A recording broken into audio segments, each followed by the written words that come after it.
Statement 24.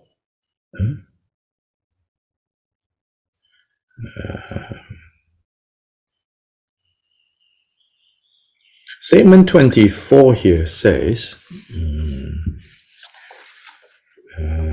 non-virtues in the Vinaya do not become virtues in the mantra tradition. And so this is an elaboration of already the principle that we saw in statement 23. As we saw, statement 23 may be the translation that we have in this book. It's maybe a little too literal. I don't know. I have not looked at the actual Tibetan, but when you look at the equivalent statement translated in this larger volume, then this larger volume translation really brings out, right, the meaning of statement 23, which is to say there's no occasion when through the practice of mantra a non-virtue can turn into virtue. Again, this view, I think, still what this view is countering, what this view is trying to dispel, is a view that I think still, is circulating today, which is this idea that somehow secret mantra has some kind of magic that can make a non-virtue magically turn into virtue, can make a cause of suffering into a cause for happiness. And then the line before, in a way you could say, introduces this whole principle, where it says, desire itself, is always a cause for suffering, afflictive emotion. And so that statement, 22, is said in response to people who say, and the people who say this, it's not like they're making it up. Yeah, you can find in some tantras language that says that. But as we know, a lot of what is said, especially in the tantras, are what we say coded language, hidden language. So this hidden language needs to be uncovered for us. So you might have expressions like, desire is enlightenment, or desire is, freedom. Statements like that, found in the tantras. But, Jigten Sumgon says, that's not, you cannot take the literal meaning of statements like this. Desire itself, necessarily, whether you're practicing sutra tradition, whether you're practicing mantra tradition, desire itself is an afflictive emotion, one of the three poisons. Now, how you handle desire. There are differences in sutra methods and secret mantra methods. And that we don't disagree. That Kyobpa Rinpoche don't disagree. How you handle. But as to whether, desire is a klesha or not, yes. Then issuing from that statement 23 as an elaboration to further make clear, and likewise 24 is a further making of that point, which is non-virtues in the Vinaya do not become virtuous in the mantra, in the secret mantra tradition.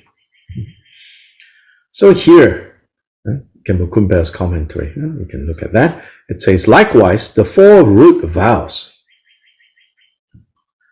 And these four root vows are the root vows particularly of the monastics, which is not to engage in any sexual activity, which is the first one. Then The footnote, the order of that is a little off, because actually for monastic not to engage in any sexual activity is number one. Second is not to kill, then not to steal, and then not to steal is not to steal from your own community. Now, not to say you can steal from other communities, but they are not root vows. They are further down in the list of 250 precepts, 250 vows of monks and nuns. There are gradations of seriousness. These are called the four root. And if you break any of the four root, then you have lost. In general tradition, it says you have lost your standing or your status as a monk or nun.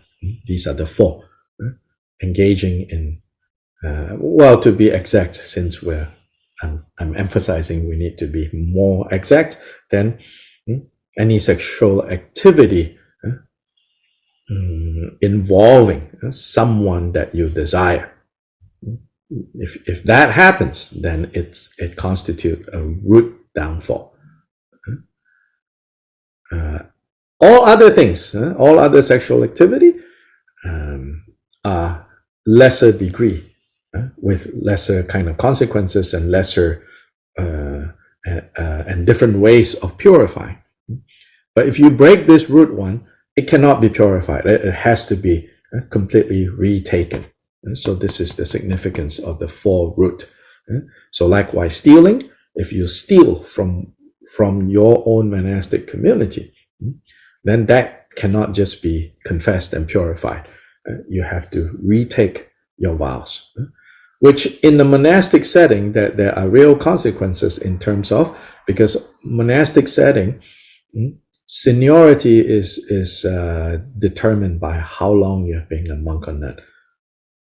So if you have broken a root downfall, a root vow, then you have to retake. That means you lose all seniority in that community. Now, none, just to footnote, none of the consequences of breaking any of these layers of vows involve any kind of like physical punishment. The Buddha did not institute anything like that. Like you'll be beaten, or you have to starve, or, anything like that. No. It's more just kind of to use, I guess you could say, maybe shame, to kind of make you reflect on what you have done. So, anyway. So, likewise, the four root vows, especially for monks and nuns, as well as alcohol and so forth, all the non-virtues that are transgressions in the Vinaya do not become virtues in the mantra tradition unless one manages them skillfully. Now, managing them skillfully, that is where, yes, in terms of what you do with them. Not to be mistaken from, right? That these actions will bear fruits, results of suffering. Yeah. This is because they are inherently afflictions. They're inherently afflictions. Meaning, these four root vows, they inherently, they by nature bring some form or another of dukkha, of suffering. This is because they are inherently afflictions. Due to the fault of a root transgression, all the practice that one does for one's own and others' benefit will not yield a proper result. Moreover, even if one gains authority over a country, it will go wrong, such that one faces enmity and so forth. And in this life, one will have a short lifespan and many illnesses. One will lose one's wealth, be afraid of enemies, and so on. Be afraid of enemies means, you don't have a clear conscience, Now, these four root vows, on the other hand, if applied to the lay context, then that order in the footnote is right. Not to kill, not to steal, not to lie, and not to engage, in this case, sexual misconduct.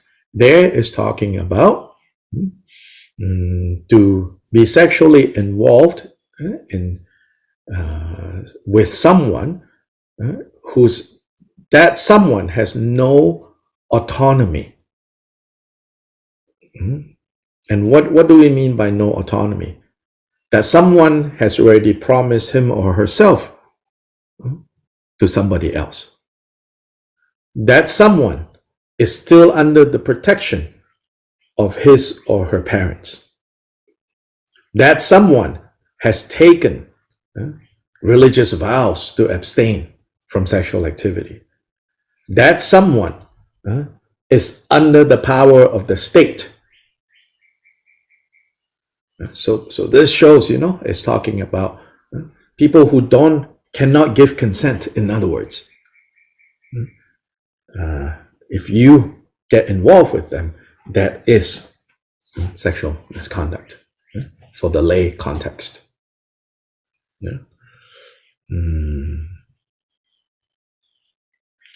So here, these four things, whether you take the vow or you don't take the vow, for that matter, just to point out this important point, it doesn't matter, You cannot say, well, I didn't take the vow not to kill, so killing should not have any impact on me. Or you might even say, no, I cannot take the vow of not stealing because, my job involves stealing. Doesn't matter, you can say to the end of time, I never took that vow. Why am I punished for, stealing? Nobody will pay any attention to you. So these are called natural. Inherently, they are afflictions. Inherently, they cause turmoil to you and to people around you. So in this sense, sometimes we forget, like Dharma, spirituality, or religion, we get, sometimes maybe we get too narrow, and we forget that actually, insofar as these four root vows are concerned, they are vows that protect us from creating suffering. And in terms of these actions that necessarily create suffering, it has nothing to do with religion. It has nothing to do with, or rather, it is not by the power of religion that they become things we should not do. They are not things we should not do because of culture. They are not things that we should not do because of anything except that this is productive of suffering. So they're universal. So here, everything undesired will gather automatically like a magnet attracting iron, and everything desired will quickly vanish like chasing a rainbow. In the next life, one will be cooked for a long time in the matchless Vajra hell. This is the reasoning. But is it not stated as follows in the Guhya Samaja? It's now a very famous tantra. So in the Guhya Samaja, it says, you should kill living beings, you should lie, you should steal, you should be intimate with others' wives. And in the tantra, without alcohol, there are no accomplishments. It is also likewise with wisdom. So Khenpo Kunpal purposely quote, these more provocative, more shocking statements that you can find in some of the tantras. Then he says, yes, that is really stated, but one should understand the Vajra words of Vajrayana according to their intended meaning, expressed through the 6 positions and 4 ways.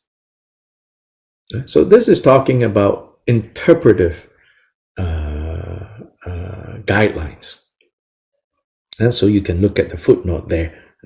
So it's basically saying, you need to understand that a lot of the statements in the Tantra are coded language. sometimes called twilight language, as in during the twilight hour. Things are a little concealed. You cannot see them very clearly unless someone else points out to you. And so this is deliberately done in this way, because the overall training of Vajrayana requires proper guidance. And so it is not the intention of the Buddha to make Vajrayana something that is DIY, do it yourself,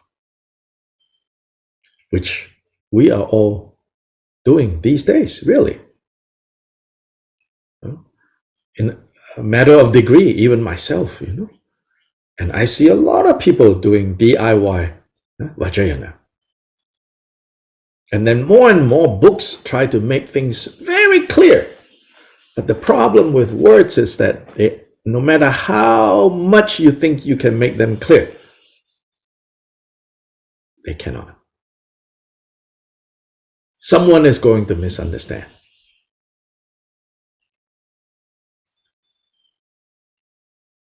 And so, the Buddha's approach, is to deliberately make it sound so ridiculous. You should kill, you should steal, you should lie.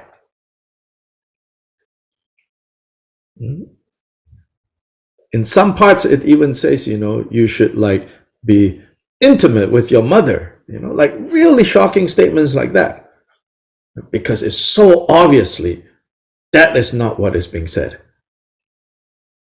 So that then immediately I need to consult someone about this.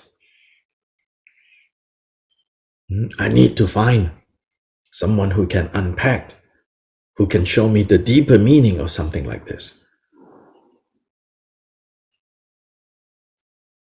And so in some ways, these days, you see more and more, people coming up with, I will make this very clear, that very clear, put it down in words, make it into books, bestsellers, all of that.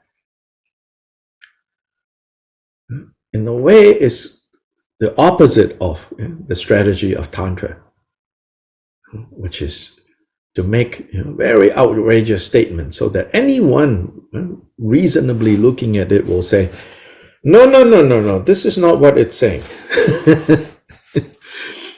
I need to go find someone who can give me the right reading of what I'm looking at here. So anyway, otherwise, understanding will not come merely from being confused by a few words and forcing it with pretense. See? Furthermore, let me illustrate what the direct and indirect teachings are. For example, quoting this one text, by completely following after their parents with respect, those who practice in that way fall directly down to be reborn as hell beings, which is contrary to what normally is said. Normally, especially in the Asian context, which is where these teachings were given, it says you should respect your parents, follow their ways. And here it says you will fall directly into the hell realm. But the meaning is explained in the same sutra later on. So this is not even a tantra. Even in the sutras, sometimes you get language like this. So later in this same text it says, desire is called the mother. Ignorance is called the father. If one follows them with respect, one will fall directly down to be reborn as a hell being. Now we know. Okay. By completely following after our parents with respect, that means going along with desire and ignorance, then we will fall to the hell realm. Another example. If one kills one's father and mother, captures two pure Brahmins, and then destroys the king and kingdom, it is said that then you will be purified.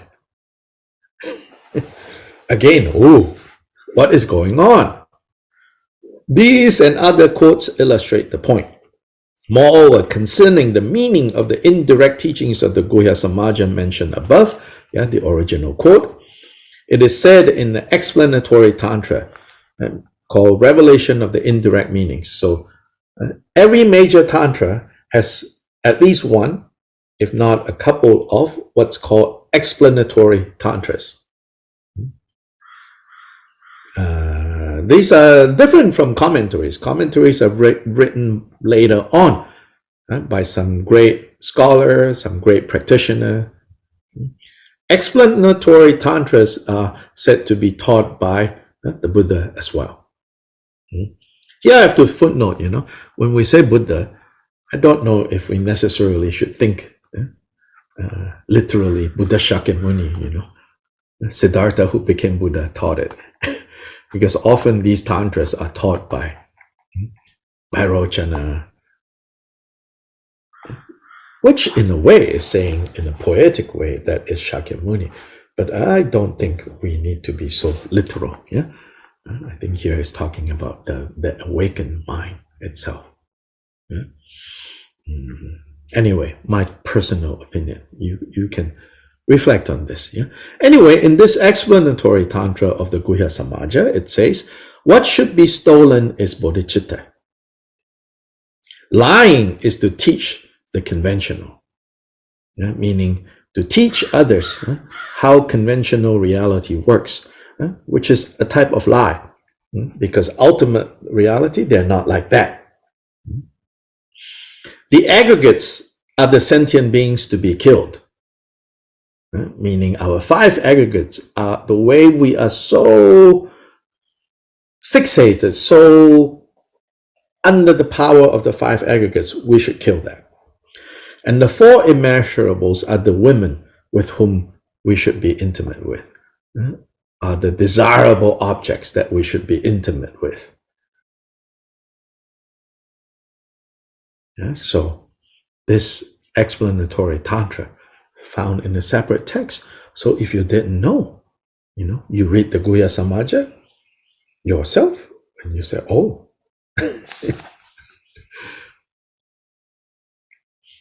And it is further said in the same text, in the same explanatory tantra, childish ones take literally the indirect explanations. If you do like them, when you who abide in Vajrayana will not understand ultimate reality. Moreover, concerning alcohol, Jigten Sumgon said, alcohol is explained to be the drink with flavors of great bliss.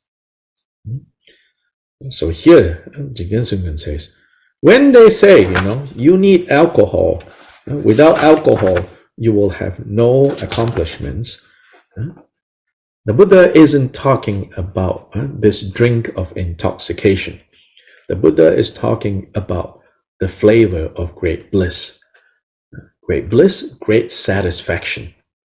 Where does great satisfaction come from? Great contentment. In other words, the mind of non-craving anymore. That has settled. And only when we have great satisfaction, then the wisdom mind can be accomplished. In part, wisdom mind, meaning the mind that sees clearly, cannot be accomplished because we are not satisfied. We're running around looking for satisfaction. We're drinking salt water to quench thirst. That we have thirst is nobody's fault, so to say. It just is, But that we try to quench thirst by drinking salt water, ultimately is our fault. And what fault is that? The fault of not understanding that no matter how much seawater you drink, it will not quench your thirst. In fact, it will make it worse. It is said in the previous source, now going back to that explanatory tantra, those who are deluded about the indirect words do not realize the meanings of the teachings and say that there is no other meaning than what is said. They take those words literally. unquote. Thus is the reasoning stated for the need to distinguish direct and indirect teachings. Therefore, let me give an example for the case of alcohol. The one who can drink it has to be able to transform its color into milky white, and the smell, taste, and potency into that of nectar. So Khenpo Kunpal is addressing this. He says, it's not just saying, oh, I visualize this as nectar. Okay, now glub, glub, glub. He says, it's talking about someone who actually has the power to turn what is like vodka, let's say, clear, right? Like water. Turn it into something that looks like milk. And even the smell changes. He should not get drunk when drinking it, but instead realize the self-arisen inborn wisdom. And he should not be able to let desire and aversion disappear. And he should be able to let desire and aversion disappear into space.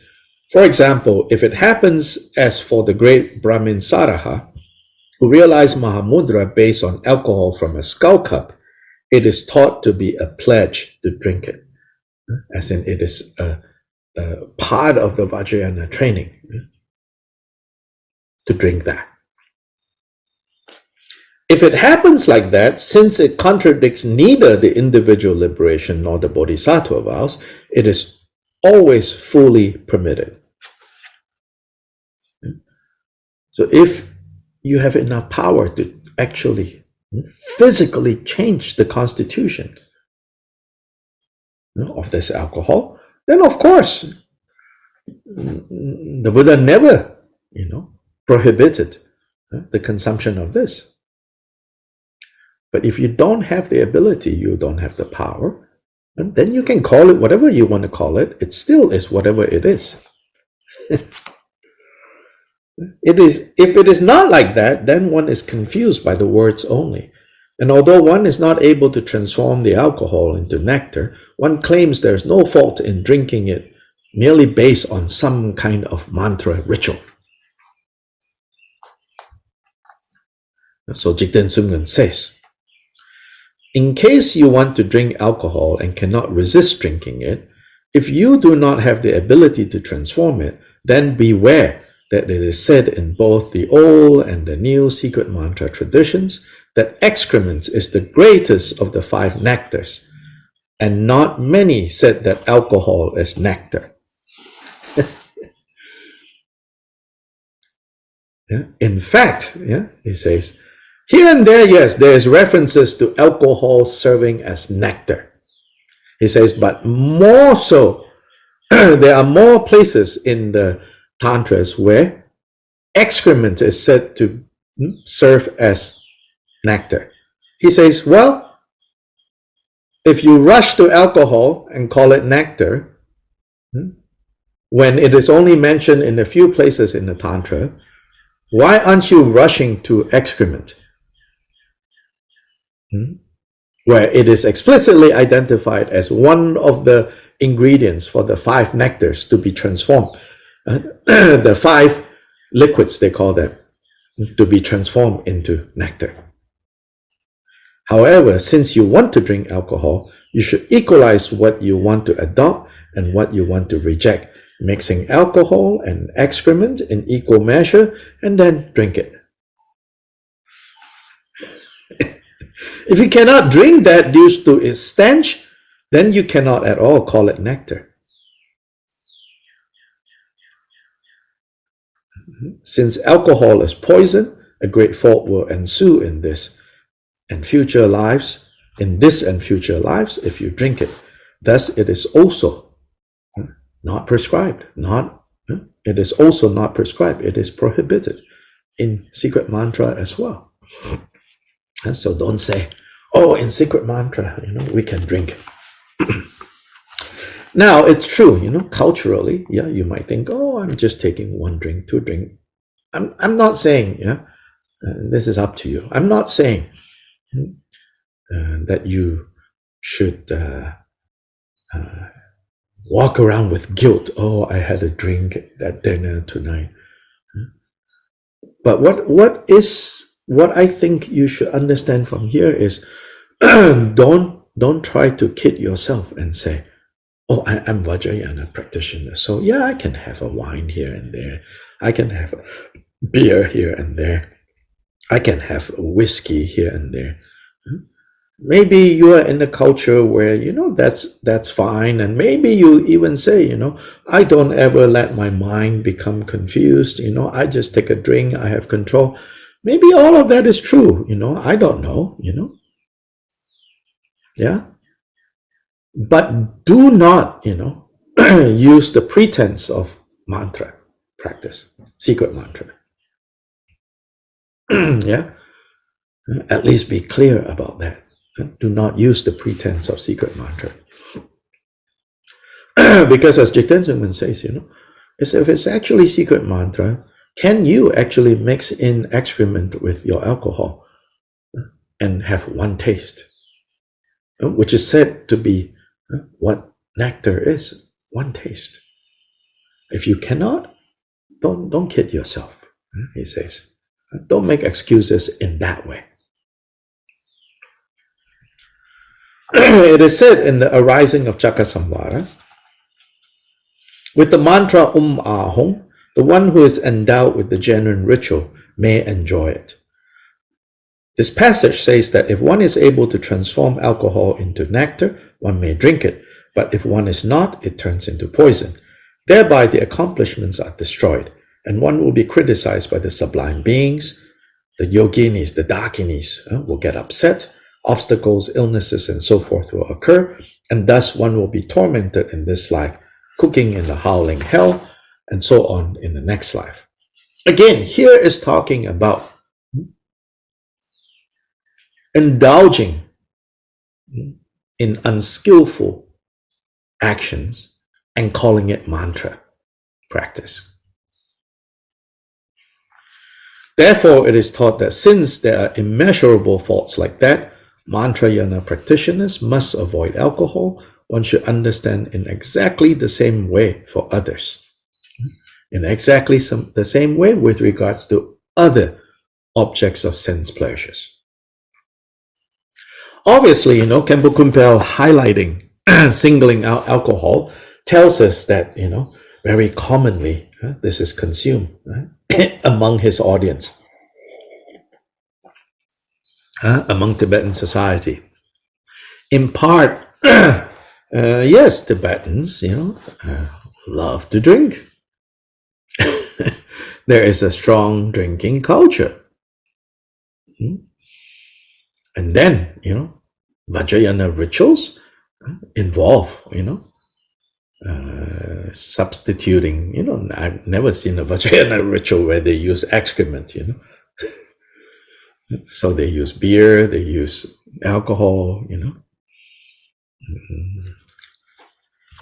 And again, like the one drop, as a samaya substance, we're not talking about that kind of problem. We're really talking about people who are drinking and partying. Because often, for example, talk offering, Gana chakras, in Tibetan society has become a culture. It has become an excuse. Maybe excuse is too strong a word. It has become an occasion where people gather to share food and drink. Then from there, they go into sharing a lot of like meat dumplings and sharing a lot of alcohol. Then they say, oh, this is Gana chakra. This is what Khenpo Kunpal is objecting to. Also, Khenpo Kunpal's teacher, Padru Rinpoche, in his Words of My Perfect Teacher, the chapter on bodhicitta, he says, these days, he says, and it gives you a kind of historical understanding, cultural understanding.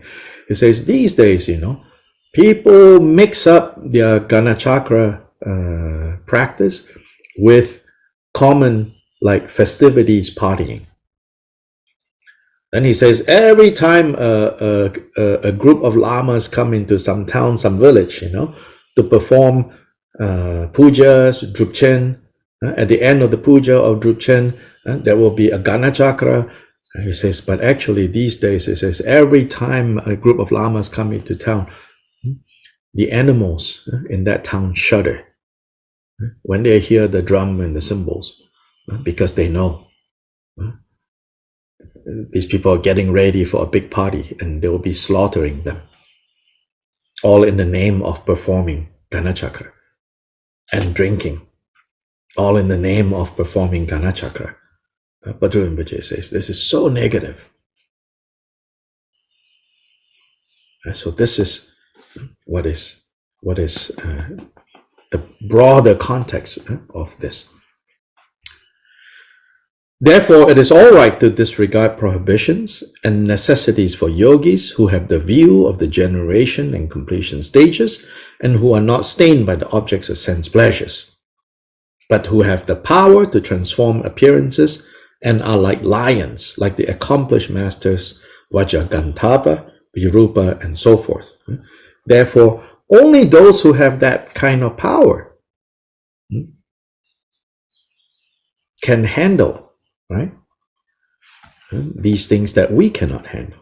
If those who are not like that do the same, however, and behave like an old donkey and have no powers, they will spoil themselves and destroy others.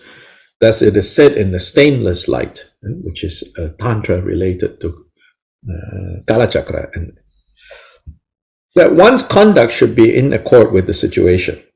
A beginner should not perform the activities of an advanced practitioner, a yogi. A yogi should not perform the activities of an adept. An advanced practitioner should not continue to kind of not progress. Oh, no, this adept, that means even more advanced. And an adept should not perform the activities of an all-knowing Buddha. We should know what we're able to handle. The second Buddha, the glorious master of Odiyana, Guru Rinpoche, said, do the outward practice according to the tradition of the sutras. This has the purpose of being detailed regarding causes and results, and what to adopt and what to abandon. Inwardly, practice according to the tradition of the common secret mantra. This has the purpose of connecting with the meaning of the generation and completion stages, and secretly practice according to the tradition of the greatly secret Ati. This has the purpose of being liberated into a body of light in this life. One should practice as it was taught here. So here, Guru Rinpoche talks about outer, inner, secret levels.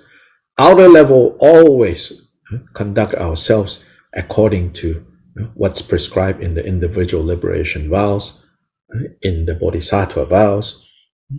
Inwardly, in terms of how we guard our mind, use the secret mantra tradition of pure vision.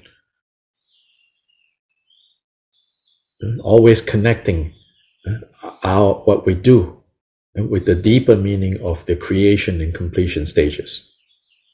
Secretly, meaning in the most innermost level of a view, should be more and more in line with Mahamudra, with what is taught in Mahamudra, what is taught in Dzogchen. Here, outer inner secret doesn't mean, living a double life, which unfortunately it has been interpreted this way. Externally appear as if you are keeping the rules. Secretly, you are doing other things. It's not secret in that way, hiding from others. Secret means the innermost level, your realization informs your actions.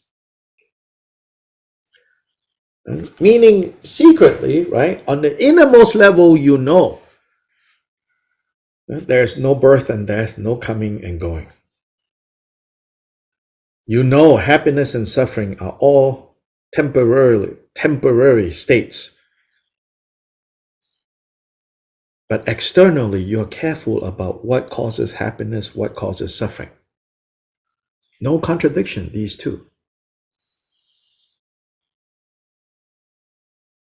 So it doesn't mean, In front of others, it looks like you are scrupulous about what is causing happiness, what is causing suffering.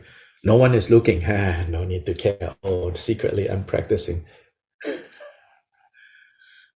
Mahamudra, but everything is just all right. That's not how you practice outer inner secret.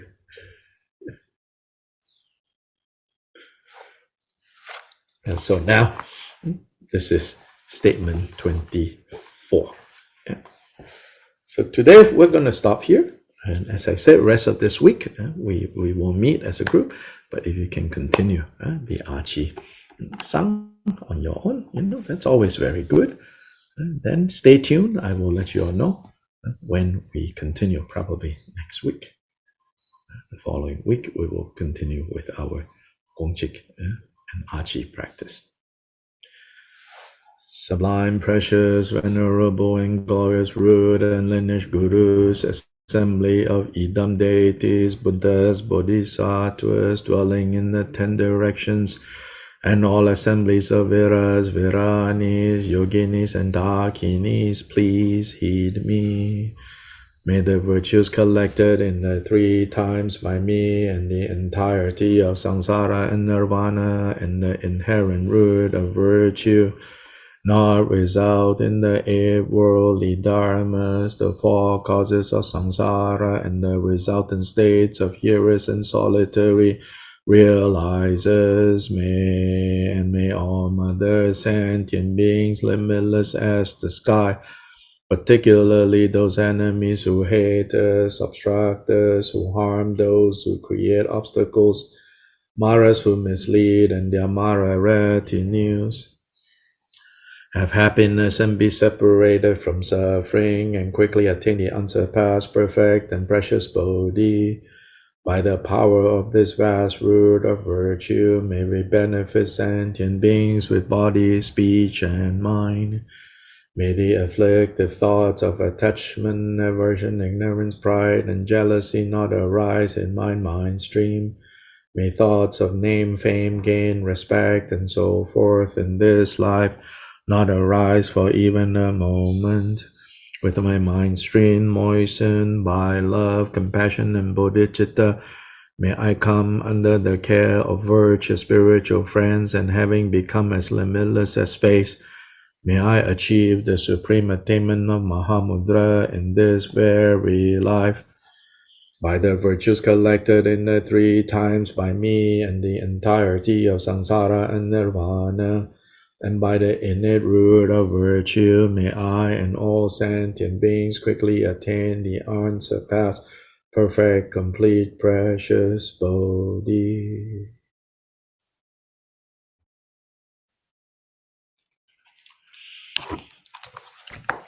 Okay, tata everyone.